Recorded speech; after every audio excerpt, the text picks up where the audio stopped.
Could you please introduce yourself? Absolutely. I'm Ian Borkert. My father is a captain in the United States Navy, so I've lived all over the world based on his job on both coasts, east and west of the United States, as well as in Japan, Germany, Norway, and Denmark. Perfect. We have some questions for you. The Mhm. first one is, in what way does the Constitution, and in particular the Second Amendment, influence your American identity? Well, as an American, the Second Amendment is a right guaranteed to you, right guaranteed to the people to keep and bear arms. Uh, when you look at the history of our country, the founding fathers placed so much emphasis on the right of gun ownership, placed as second in the Bill of Rights. And the American Revolution actually started when the British soldiers were coming to confiscate weapons from the American group of rebels. So the entire revolution and the entire beginning of the United States was based on this concept of gun control. So coming to now in today's life, some people may say it's not relevant anymore. But for an American citizen, it's been a part of our nation's history for so long that it's in so many of our hearts, and we hold it so dearly because it represents what the United States originally stood for and what we stand for today of being able to protect your own freedoms from anybody who comes to try to take them. Perfect. So, how would it be different if there were no Second Amendment? If there were no Second Amendment, uh,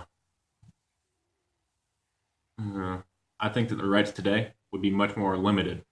The Second Amendment, in a way, is actually to protect the American people from their own government. When the population is armed and has a lot of weapons, that makes the government scared to come after them with military force or creating police state. When the population has a lot of weapons and the ability to defend itself, it makes the government scared of the people. It may not sound like a good thing, but when the government fears its citizens, that's when you have true freedom, because then the government will truly do what the will of the people is, and that's the purpose of the government: is to protect the rights of the people, not in it for their own personal profit, but instead for the rights of the people to be protected. And when the people are the ones who hold the true power, then the government works for them, and that's the way it should be. Perfect. So, you don't believe the Amendment to be outdated today? Or? I do not. The First Amendment, it's evolved and changed to incorporate emails and text messages.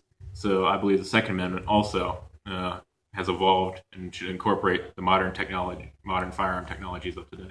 Okay, good. But do you think the Second Amendment and the right to bear arms has an influence on the high amount of school shootings in the United States? Some people may make that argument that because there are guns they're so commonly found in the United States, and they're such a big deal, and so many people have them. There are enough guns in the United States for 80% of the population to have one in their house. Now, not 80% of the American population has guns. Approximately 50% does. But if you look at where these major crimes, major gun crimes, and all the murders are happening, it's in the cities with the strictest gun control.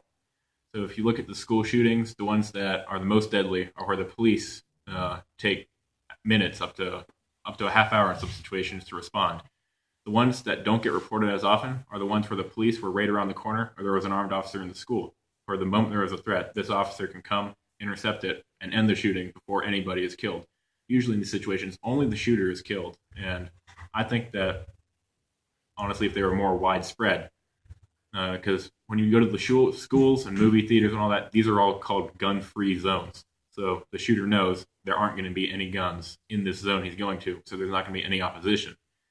Part of this is with everybody having a gun in these cities where there aren't as much gun control.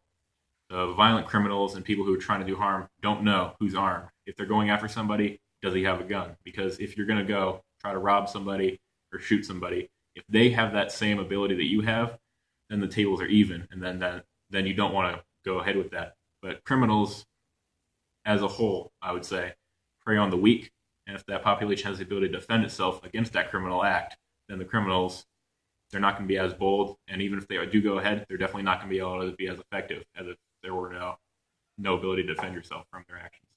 Ah, okay. But then, if it's not the easy access to guns, then what do you think the main reason behind the high amount of school shootings is?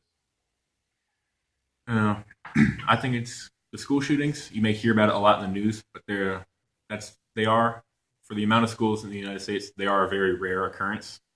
Uh, what these criminals will do is they'll go specifically to schools because it's a gun-free zone and there's going to be no opposition and they can kill as many people as possible in the shortest amount of time. It's a terrible thing. And these kind of people, it's more of a mental problem with these people and ensuring the mental stability of these people instead of prohibiting everybody from owning a gun.